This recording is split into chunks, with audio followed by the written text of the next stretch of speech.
I should have filmed this like 5 hours ago, and all I want to do right now is watch Parks and Rec, but here we are. Hey y'all, my name is Nat. I hope you're having a terrific day today, and for this video we are going to be doing my April wrap-up.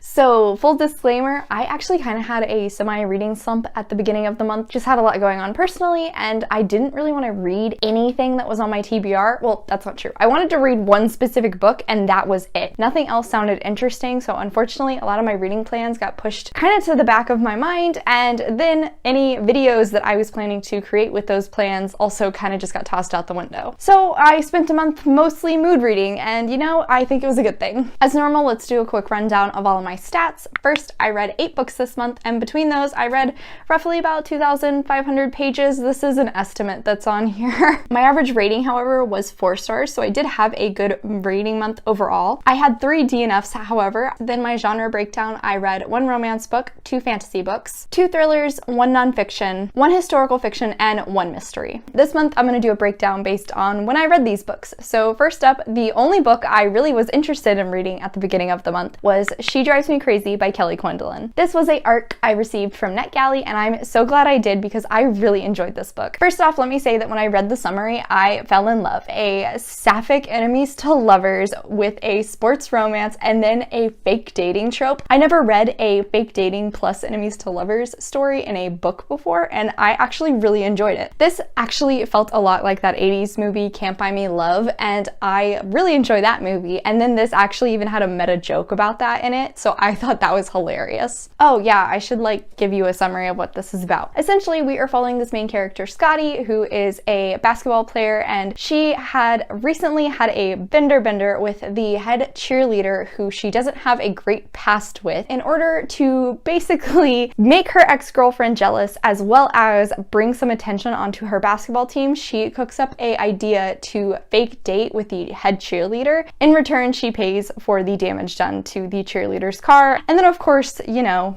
fake dating, where's it gonna go? This story was super cheesy and I loved it. The relationship was well developed. The communication in this was so good for a YA romance. Like, I was shocked they actually talked as much as they did. It actually very much felt like a 80s rom-com, and Scotty, the main character, was constantly referencing different ones, so I just loved that it was so self-aware. On top of the romance aspect, however, I really appreciated Quindlen's development of Scotty as a character once she realizes that her breakup with her ex-girlfriend was a good thing because her ex-girlfriend was actually incredibly toxic. We get to see how Scotty grows and improves and moves forward from that, and it was so well written and something I really think needs to be talked about more in teenage romance books. And then because of that, it made me all the happier whenever the actual romance in the story officially became a thing. It was just even better because Scotty had improved as a person herself before she became tied up in a new relationship. I also loved all of the background characters in this. They might not have been well fleshed out, but they were all incredibly supportive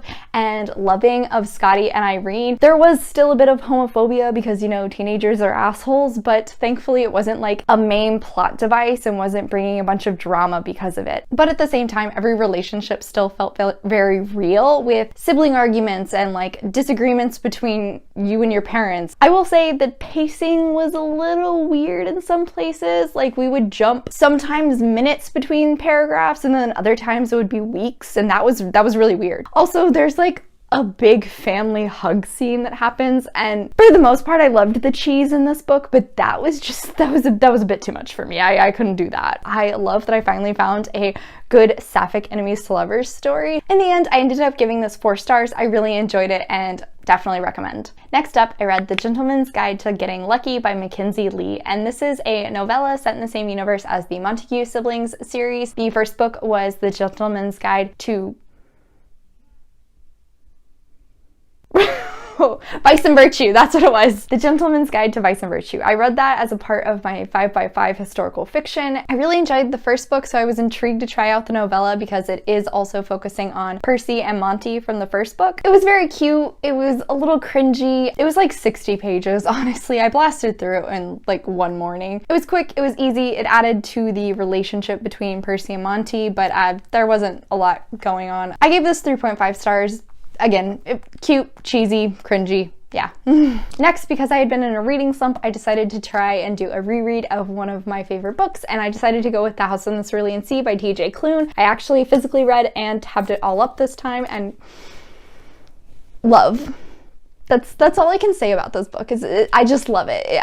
It's a warm cup of hot chocolate. It's a big hug from your favorite person. It's getting surprise flowers after having a bad day. Like, this book is just so happy, and reading it at several different points, I would just start tearing up from being so in love with this family that is created throughout the book. I can never recommend this book enough. It is so pure and wholesome, and I love it. I love it. I love it. Thankfully, it ended my reading slump. If you weren't already guessing, I gave it 5 stars again. Next, as a part of the Thrills and Chills readathon, which I did a vlog for and we'll put right here, I read The Swede by Robert Karjel. This was also the Buy Book Club pick for the month. This is I kept calling it a spy political thriller. It's not really a thriller. It's definitely more of a political mystery.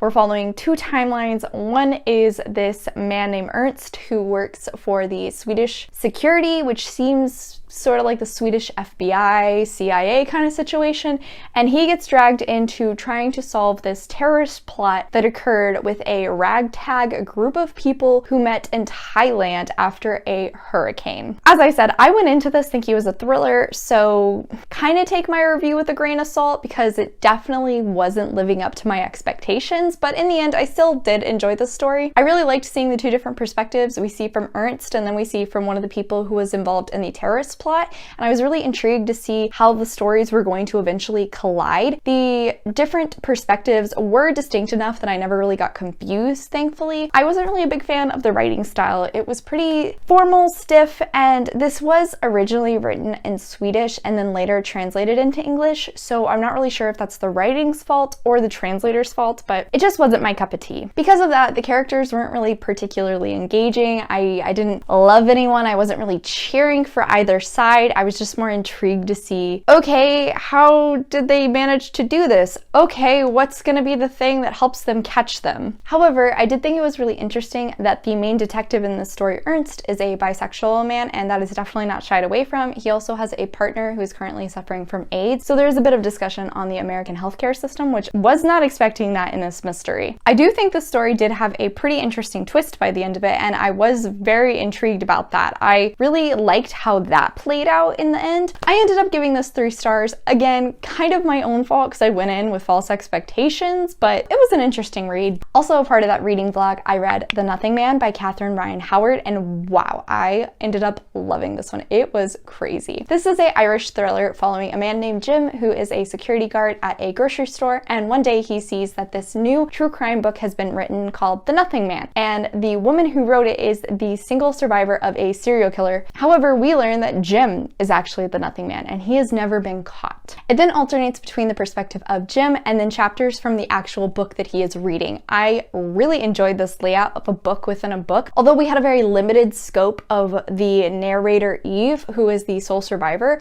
we still were able to somewhat get in her head, and then we could see how Jim would react to some of the things he was learning. Reminiscence, then we could see it through his eyes. Even with that limited perspective, I felt as though Eve was still a very well fleshed out character, same as Jim. His thoughts were so unsettling and creepy. I honestly wasn't really sure how a surprise twist was going to work with this, given that we already knew that Jim was the serial killer from the start, but I was happily surprised. Maybe around like the 80% mark was when the official climax started to kick off, and there was a twist that had my jaw dropping, and then 5% later, there's another one, and it made me drop my jaw again, only for another one to come out and then shock me once again. When she'd reveal them, it was that whole situation where it's like, oh my god, it makes so much sense. Ignoring the twist aspect, however, I also just really enjoyed the ending of this book and how it still stuck true to the way the rest of the story had been told thus far. I just thought this was a really refreshing new way to tell a serial killer story. The entirety of this book read like a mix between a thriller and a true crime, and I love that. In the end, I ended up giving this one 4 stars. Finally, also for that reading vlog, I read The Hunting Wives by Cobb, and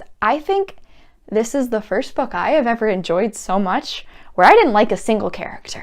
The story is following Sophie after she has recently moved to a small town in Texas with her husband and son. She ends up worming her way into this friend group of a bunch of rich stay-at-home ladies who all like to go hunting on Fridays. However, somebody ends up dead. Unfortunately, Sophie ends up in the middle of it. As I said, every one of these people was absolutely terrible, and honestly, the drama that would unfold in this sometimes would just be too much for me, and I'd kind of have to step away, but it was a train wreck, and I couldn't look away. I had to find out what was going to happen in this story. It was so enthralling. There was so much drama. There was way too much drinking. Something that I really wasn't expecting going into this is how well of an atmosphere may Cobb manage to create using things such as food and architecture.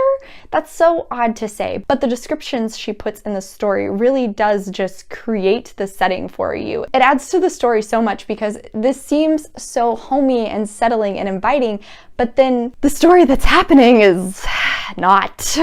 Honestly, I think my biggest complaint in this book is just the fact that by the end of it, Sophie was just really dumb. She made such poor decisions that I kind of had a hard time believing somebody could really be this stupid. It started to suffer from that whole horror movie syndrome where, you know, they, for some reason, rather than leaving the house, they just keep running upstairs. But I think the twist was fantastically handled and made a lot of sense. I really didn't think it was going to be all that shocking, but I was impressed in how she ended up pulling that one out. I ended up going with 4 stars on this one as well, and I also just realized that apparently this is actually a early release through Book of the Month, so if you haven't picked this up already, I recommend. Finally, the last book I read, and probably the only other book that I constantly wanted to pick up all month, was We Hunt the Flame by Hafsah Faizal. This story is set in a world that is based on ancient Arabia, and there was once magic, but it has since been lost. We are then following 2 different characters, one of which is the Sultan's son and a well-known assassin who is unfortunately still weak because of his heart. On the opposite side, we are following a young woman who works as a hunter to try and bring food to her village, but if anyone ever found out she was a woman, it would not end well. Both of these people end up getting sent on a quest to find some sort of an artifact that is supposed to help bring back magic. It was a ride. I just adored the way this story was written. The language is so evocative and beautiful. It really just brings to life this stunning world that Hafsah Faizal has created. I really loved that it was based on ancient Arabia because it made for such a more interesting and refreshing YA fantasy setting. With all that being said, I will admit the plot is on the slower side because it definitely takes some time to develop the characters, develop their motivations, develop this world, and then truly get into the base plot, which is searching for the magical artifact. But I loved the writing so much that I didn't even care because I was enjoying the ride as we were learning all of this stuff. Again, the writing, so eloquent, so lush, so beautiful. Our main 2 characters, Zafira and Nasir, are so well-rounded and complex and fascinating to follow. Both of them had really interesting backstories. They had very realistic fears and motivations and expectations that they are trying to meet. Something I've recently learned that I do not like in YA fantasies is when we were constantly told that the main character is a top assassin, the best fighter, like they are unstoppable, and then when they actually get in a fight, they lose constantly. Thankfully, that didn't happen here. Hafsah Faizal actually backed up all of these claims in the fight scenes. Because I adored these main 2 characters, it made me care so much more about their friendships, their relationships, and the relationships they had with each other. Also, this didn't just have an enemies to lovers trope, it had an enemies to best friends trope, and guys, I've come to realize I totally adore that as well. I was honestly very shocked at the number of twists this story had because it's a fantasy, it's not a mystery, but the way this was unveiled was so well done, and at multiple different points I would be freaking out and then I'd stop and realize, wait, that makes so much sense. I just didn't think about it like that. Unfortunately, I think my biggest complaint with this was that there were 2 side characters that I just felt weren't as well developed as Nasir and Zafira, but I did still enjoy them. I just wish we could have seen a bit more from them. I adored the world building in this. I loved the characters. The tropes that were used were all some of my favorites. And then again, the refreshing and original setting was just, it made for a perfect YA for me. I ended up going with 4.5 stars on this one. I cannot wait to pick up the next one. Finally, the only book that I have not yet finished, and it is the 2nd of May, but I'm still counting it as a read because I have nearly finished it, is Tiny Beautiful Things, Advice on Love and Life by Cheryl. This was my nonfiction read for the month, and it is a series of Dear Sugar letters, which were asking Sugar, who was once wants a anonymous online source for advice. I honestly don't know how to rate this because it was everything I expected it to be, and I did find some lines here and there that I really enjoyed. There were some letters that spoke to me a lot more than others. All in all, across the board, I guess I didn't love this as much as I was expecting to. I felt like I was gonna just go into this and be highlighting thing after thing, page after page, but that didn't really happen for me. I still really enjoyed what I read, and this kind of acted as the book I kept on my phone and I picked up any time I just had a few extra minutes to read. But I didn't love it. I didn't love it like I was really thinking I was going to. So I haven't really rated this one. Maybe by the time when I'm editing this, I will rate it, and if I do, I'll put it up on the screen for you. Alright y'all, let me know in the comments down below what was your favorite read for the month. Let's talk about it. As always, thank you so much for coming to my channel today, guys. I really appreciate it. Make sure to hit like and subscribe down below. I come out with videos on Monday and Friday, but until then, I hope you continue to have a terrific day. Bye!